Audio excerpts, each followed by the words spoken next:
नमस्कार, स्वागत है आप सबका। आज हम इस वीडियो में पढ़ेंगे the prevention of corruption act के केसेस।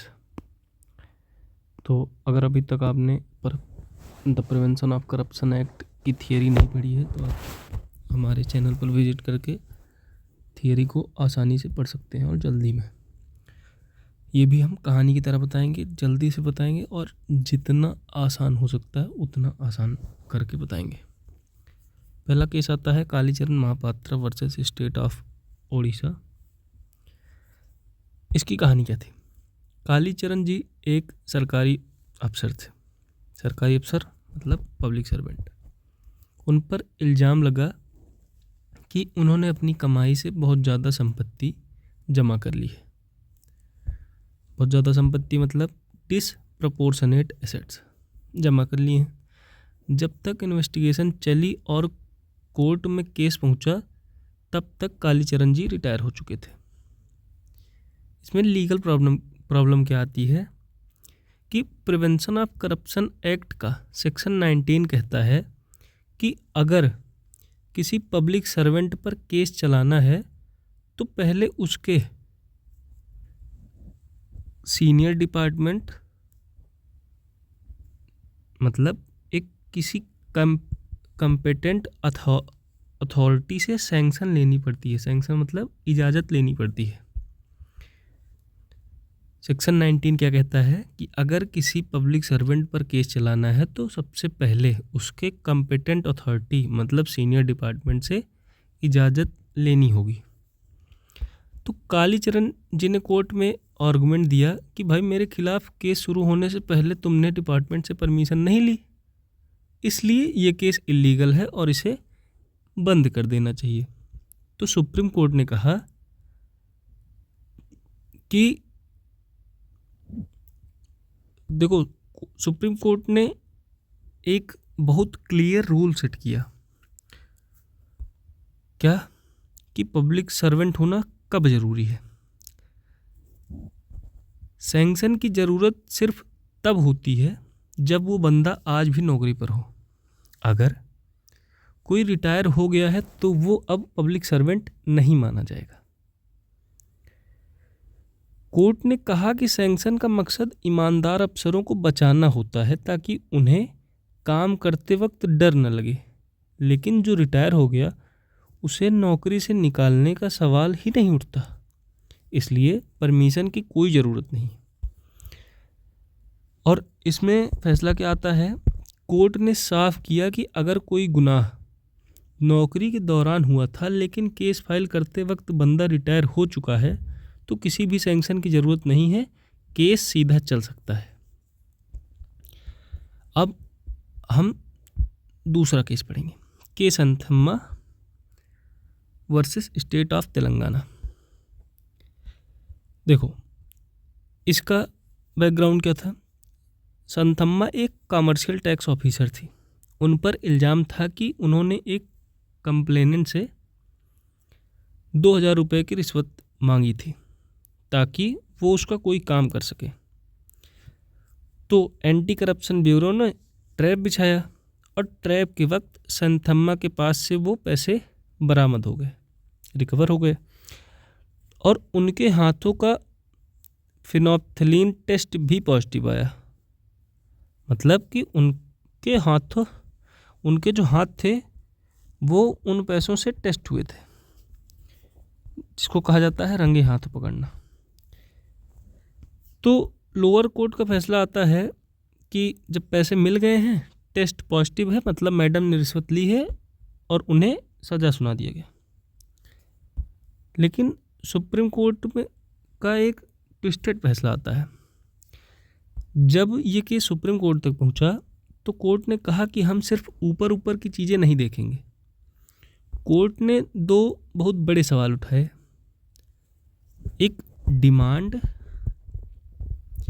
और दूसरा एक्सेप्टेंस। क्या संथम्मा ने खुद पैसे मांगे थे और वो डिमांड और एक्सेप्टेंस, क्या उन्होंने वो पैसे रिश्वत के तौर पर ही लिए थे? तो सुप्रीम कोर्ट कि ऑब्जर्वेशंस क्या क्या आई कि proof is mandatory. Supreme court ने कहा कि प्रिवेंशन ऑफ करप्शन एक्ट के सेक्शन 7 और सेक्शन 13 के अंदर सज़ा देने के लिए डिमांड का होना सबसे ज़रूरी है। अगर ये साबित नहीं होता कि अफसर ने पैसे मांगे थे तो सिर्फ रिकवरी मतलब सिर्फ पैसे मिलने से काम नहीं चलेगा।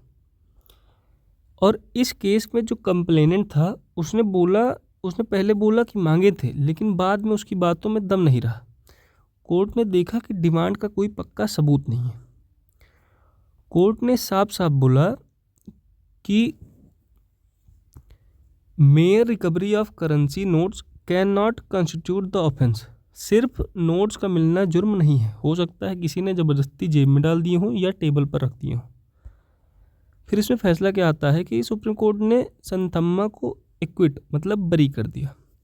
सुप्रीम कोर्ट ने कहा क्योंकि डिमांड मतलब पैसा मांगने का कोई ठोस सबूत नहीं है, इसलिए सिर्फ पैसों की बरामदगी के दम पर किसी को जेल नहीं भेजा जा सकता।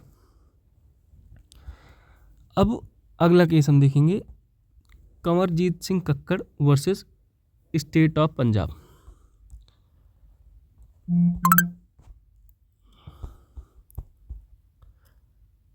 अब इसकी भी हम कहानी समझ लेते हैं। ये कहानी है पंजाब के 2 सरकारी डॉक्टर्स की।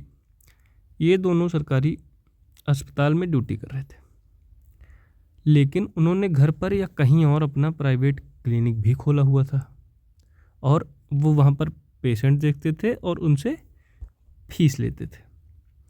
सरकार को जब ये पता चला तो उन्होंने इन डॉक्टर्स पर प्रिवेंशन ऑफ करप्शन एक्ट के सेक्शन 13(1)(d) को ठोक दिया। सरकार का कहना था कि तुम सरकारी डॉक्टर हो, तुम्हें प्राइवेट प्रैक्टिस करने की इजाज़त नहीं है। तुम लोगों से फीस ले रहे हो, इसका मतलब है कि तुम अपनी पब्लिक ऑफिस का गलत फ़ायदा उठा रहे हो। और ये जो गलत फ़ायदा उठाकर जो पैसा कमा रहे हो, ये करप्शन है। इसमें मेन इशू क्या आता है कि सवाल ये था कि क्या एक सरकारी डॉक्टर का प्राइवेट प्रैक्टिस करना और फीस लेना क्रिमिनल मिसकंडक्ट मतलब करप्शन माना जाएगा।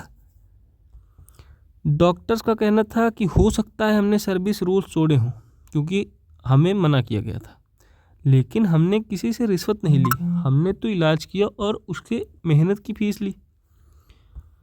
सुप्रीम कोर्ट ने कहा कि सरकारी रूल्स तोड़ना और क्राइम करना 2 अलग अलग चीज़ें हैं। सरकारी रूल तोड़ना वो क्या है, वो है डिसिप्लिनरी मैटर, और क्राइम करना वो क्रिमिनल मैटर है। अगर डॉक्टर प्राइवेट प्रैक्टिस कर रहा है तो डिपार्टमेंट उन पर फाइन लगा सकता है या नौकरी से निकाल सकता है, लेकिन उन्हें करप्ट बोलकर जेल नहीं भेज सकता। प्रिवेंशन ऑफ करप्शन एक्ट तब लगता है जब आप किसी को मजबूर करो या धोखे से पैसा लो। डॉक्टर्स ने यहाँ किसी को डरा धमका कर रिश्वत नहीं ली थी, उन्होंने सिर्फ अपना प्रोफेशनल काम किया जो उनके सर्विस रूल्स के खिलाफ था, पर प्रिवेंशन ऑफ करप्शन एक्ट के खिलाफ नहीं। सुप्रीम कोर्ट ने उन डॉक्टर्स के खिलाफ करप्शन के सारे चार्जेस हटा दिए।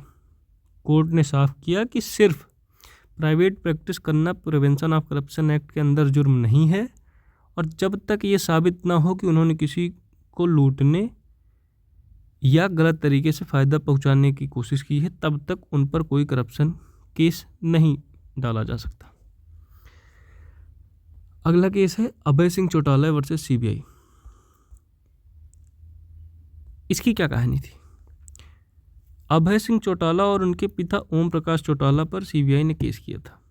इल्ज़ाम ये था कि जब वो हरियाणा में एमएलए और सीएम थे, जो कि पब्लिक सर्वेंट होता है, तब उन्होंने अपनी लीगल इनकम से बहुत ज़्यादा प्रॉपर्टी बनाई, जिसको कहते हैं डिसप्रपोर्शनेट एसेट। इसमें क्या प्रॉब्लम थी? इसमें इशू ये आया कि जब सीबीआई ने कोर्ट में चार्जशीट फाइल की तब तक उनका वो पुराना टेन्योर ख़त्म हो चुका था, लेकिन वो फिर से नए इलेक्शन जीतकर एमएलए बन चुके थे। चौटाला जी ने कोर्ट में एक बहुत चालाकी भरा आर्गुमेंट दिया, कहा कि देखिए मैं आज भी एक एमएलए हूँ, मतलब पब्लिक सर्वेंट हूँ, तो प्रिवेंशन ऑफ करप्शन एक्ट के सेक्शन 19 के मुताबिक किसी भी पब्लिक सर्वेंट पर केस चलाने के लिए सैंक्शन मतलब परमिशन लेनी होती है। तो सीबीआई ने मेरे नए एमएलए वाले टर्म के लिए कोई परमिशन नहीं ली, इसलिए ये केस इनवैलिड है। सुप्रीम कोर्ट के सामने ये सवाल था कि अगर किसी ने पोस्ट ए पर रहते हुए करप्शन किया और आज वो पोस्ट बी पर बैठा है, तो क्या उसे बचाने के लिए पोस्ट बी वाली अथॉरिटी से परमिशन लेनी पड़ेगी? सुप्रीम कोर्ट का फैसला आता है कि कोर्ट ने कहा कि सैंक्शन की ज़रूरत सिर्फ तब होती है जब आपने उसी ऑफिस या पोजीशन का गलत इस्तेमाल किया हो जिसमें आप आज बैठे हैं। कोर्ट ने साफ किया कि अगर गुनाह पिछले term previous term as MLA में हुआ था और आज आप नए टर्म मतलब ये जो करंट टर्म ऑफ एमएलए है में हो, तो आपको नए सैंक्शन की ज़रूरत नहीं है, क्योंकि पिछला टर्म ख़त्म होते ही आप उस ऑफिस के लिए पब्लिक सर्वेंट नहीं रहे। सैंक्शन का कानून इसलिए है ताकि कोई फालतू में किसी अफसर को तंग न करे। इसका मतलब ये नहीं कि कोई पॉलिटिशियन बार बार इलेक्शन जीतकर अपने पुराने करप्शन के केसेस को सैंक्शन के नाम पर रोकता रहे। कोर्ट ने उनकी पिटीशन खारिज कर दी और कहा कि ट्रायल चलेगा, नए टर्म का सैंक्शन लेने की कोई लीगल ज़रूरत नहीं है अगर जुर्म पुराने टर्म में हुआ है। अब ये इसका 5वां केस है जो कि इस वीडियो का लास्ट केस है, CBI bank securities and fraud cell versus Ramesh Gelli. Ramesh Gelli एक private bank Global Trust Bank GTB के चेयरमैन और मैनेजिंग डायरेक्टर थे। उन पर इल्ज़ाम था कि उन्होंने कुछ लोगों के साथ मिलकर बैंक के साथ धोखाधड़ी की और स्कैम किया। सीबीआई ने उन पर प्रिवेंशन ऑफ करप्शन एक्ट के तहत केस दर्ज किया। अब इसमें मेन इशू क्या था? रमेश गेली ने कोर्ट में एक बहुत सॉलिड टेक्निकल पॉइंट उठाया।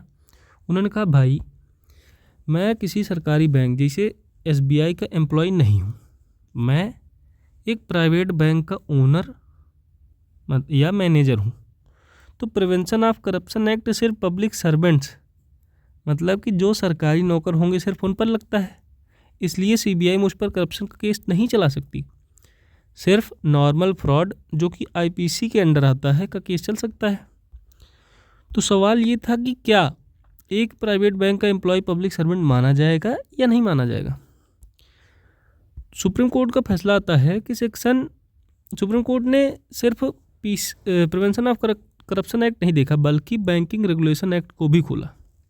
उसमें एक सेक्शन है 46A जो कहता है कि बैंक के चेयरमैन और डायरेक्टर्स को पब्लिक सर्वेंट माना जाएगा।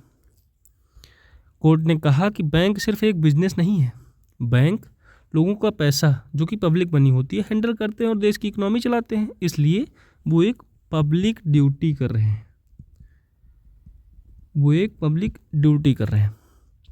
कोर्ट ने क्लियर किया कि प्रिवेंशन ऑफ करप्शन एक्ट की डिफिनीशन बहुत वाइड है। अगर कोई भी व्यक्ति ऐसा काम कर रहा है जिसमें पब्लिक इंटरेस्ट मतलब जनता का हित जुड़ा हुआ है, तो उसे करप्शन लॉ के दायरे में लाया जा सकता है। तो कोर्ट ने फैसला ये दिया कि कोर्ट ने कहा कि रमेश गेली पब्लिक सर्वेंट हैं और इसलिए उन पर प्रिवेंशन ऑफ करप्शन एक्ट के तहत मुकदमा चलेगा। तो आशा करता हूँ आप सबको ये केसेस समझ में आए होंगे। एक बार अगर कहो तो मैं एक बार समरी बता दूँ। कालीचरण वाले केस में रिटायर हो गए तो परमिशन की टेंशन ख़त्म, मतलब सैंक्शन की टेंशन ख़त्म। संथम्मा वाला केस क्या बताता है कि सिर्फ पैसे मिलने से कुछ नहीं होगा, डिमांड साबित करनी होगी। कन्वरजीत कक्कड़ वाला केस क्या बताता है कि प्राइवेट प्रैक्टिस करना रूल्स तोड़ना हो सकता है पर करप्शन नहीं कहलाएगा। अभय चौटाला का केस कहता है कि नए इलेक्शन जीतने से पुराने करप्शन का सैंक्शन जरूरी नहीं हो जाता। और रमेश गेली का केस कहता है कि प्राइवेट बैंक वाले भी अब पब्लिक सर्वेंट हैं। तो आशा करता हूँ आपको समझ में आया होगा और सारे वीडियोज़ के लिए हमारे चैनल को विजिट करें। Thank you so much.